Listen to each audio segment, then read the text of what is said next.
ଆମର ଯେଉଁ ଏଗ୍ଜିନ୍ ଇଞ୍ଜିନିୟର ଅଛନ୍ତି ଯେଉଁ ପଟ୍ଟନାୟକ ବାବୁ ଦର୍ଶନ କୁମାର ପଟ୍ଟନାୟକ ସେ ବାରମ୍ବାର କଣ୍ଟ୍ରାକ୍ଟରମାନଙ୍କୁ ବହୁତ ହଇରାଣ କରୁଥିଲେ। ପଇସା ନଦେଲେ କୌଣସି ବିଲ୍ କାର୍ଯ୍ୟ କୌଣସି ଦେଉନଥିଲେ। ଏକ୍ସପେନ୍ସ ସାର୍ଟିଫିକେଟ୍ ଦେବା ବେଳେ ମଧ୍ୟ 50,000 ମାଗୁଥିଲେ।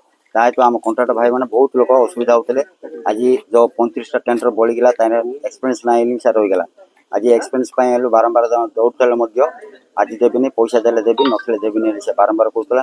ତାପରେ ଆମର ଗୋଟେ କଣ୍ଟ୍ରାକ୍ଟର ଭାଇର ମୁଁ ତା ନାଁ ପ୍ରକାଶ କରିବା ଚାହୁଁନି, ସେ ଗୋଟେ ବର୍ତ୍ତମାନ ଏବେ ଗୋଟେ 15-20 ଦିନ ମାସ ହେଲା ସେ ଏବେ କାମ ଆରମ୍ଭ କରିଛି। ତା ପୂର୍ବରୁ ଯେଉଁ ଗୋଟେ ଆରମ୍ଭ କରୁଥିଲା କାମ, ତାର କାମରେ ଯାହା ବିଲ୍ ବାକି ଥିଲା, ଏଇ ଯେଉଁ ଏଗ୍ଜିନ୍ ଇଞ୍ଜିନିୟର ଯେଉଁ ଏଇ ମାସ 30 ତାରିଖରେ ରିଟାୟାର୍ଡ ବିଲ୍ ହେବାର ଥିଲା, ତା ପୂର୍ବରୁ ବିଲ୍ଟା କରିକି ପଳାନ୍ତୁ କହିଲାରୁ ନାଇଁ ମୋତେ 3 ଲକ୍ଷ ଟଙ୍କା ମାଗିଲେ।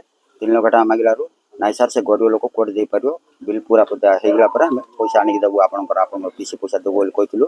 କିନ୍ତୁ ତାଙ୍କ ମନା କରିଥିଲେ ମୁଁ ଯିବା ପୂର୍ବରୁ ପଇସା ଦେଲେ ହେବ କହିକି ନା ଆଗରେ ଆମେ ନହେଲେ 2 ଲକ୍ଷ ଦେଇଥାନ୍ତୁ, ବିଲ୍ ହେଲା ପରେ ଯାହା ଲକ୍ଷେ ଟଙ୍କା ଦେବି ବୋଲି କହିଲାରୁ ମୋର ଡାଇରେକ୍ସନରେ ସେ ପିଲାକୁ 2 ଲକ୍ଷ ଟଙ୍କା ପଠେଇକି ଦେଲାବେଳେ ଭିଜିଲାନ୍ସ ମାଡ଼ି ବସିଲା।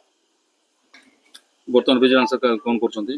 ଭିଜିଲାନ୍ସ ବର୍ତ୍ତମାନ ରାଇଡ୍ ଚାଲିଛି। ଏବେ କ'ଣ ସମ୍ପତ୍ତି କ'ଣ ଠାବ ହୋଇଚାଲି ଶୁଣାଶୁଣି ନୟାଗଡ଼ର ଗୋଟେ ଘର ଆଉ ଭୁବନେଶ୍ୱର 2ଟା ଘର କ'ଣ ରାଇଡ୍ ଚାଲିଛି। ଭିଜିଲାନ୍ସ ରାଇଡ୍ ଚାଲିଛି। କାଲି ସକାଳୁ କିମ୍ବା ରାତି ଭିତରେ ତାଙ୍କର ଆକଳନ କରିକି ତାଙ୍କୁ ବାହାରେ ଜଣାପଡ଼ିବ।